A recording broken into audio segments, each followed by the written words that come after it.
adaptif gitu ya Pak dalam pertumbuhannya. Nah, saya juga sempat baca nih Pak di internet kan tanaman sirih gading ini dapat tumbuh di media tanam air ataupun tanah. Nah, apakah terdapat perbedaan tampilan fisik gitu Pak? Apakah warna daunnya berbeda antara sirih gading yang ditanam di tanah dan juga di air? Secara signifikan tidak ya, tapi mungkin akan berbeda di di tekstur batangnya nanti. Kalau di tanaman air biasanya akan lebih lunak ya, tapi alot.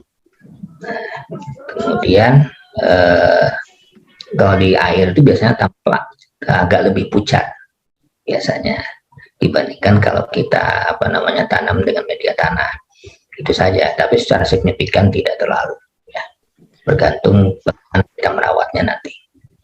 Berarti tidak terlalu banyak perbedaannya ya Pak antara dua media tanam itu.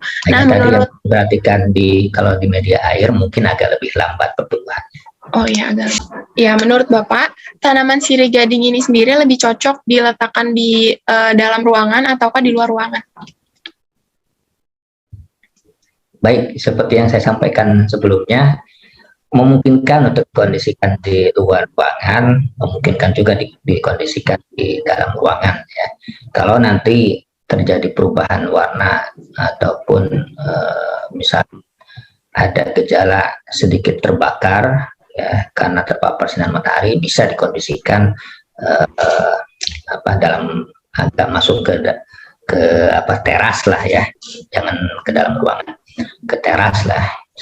Tapi nanti begitu disimpan di teras pun paling tidak masih menerima sinar matahari. Itu saja kuncinya ya, tapi tidak terpapar langsung ya.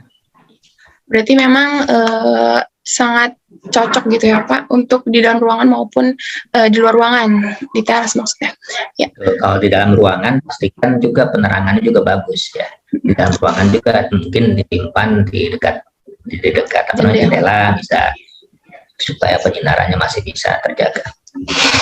Nah, untuk pertanyaan terakhir nih Pak, selain dijadikan sebagai tanaman hias, ada nggak sih Pak manfaat lain dari sirih gading ini Pak?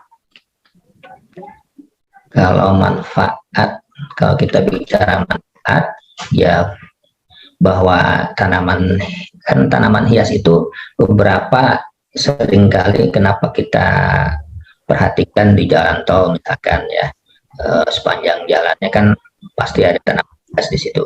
Selain untuk nilai estetikanya tadi, ternyata beberapa tanaman hias juga mampu menjadi penyangga ya, buffer kalau kita kaitkan itu dengan penyerapan karbon monoksida misalkan, itu bisa menjadi buffer, jadi diserap oleh daun tanaman hias itu sendiri.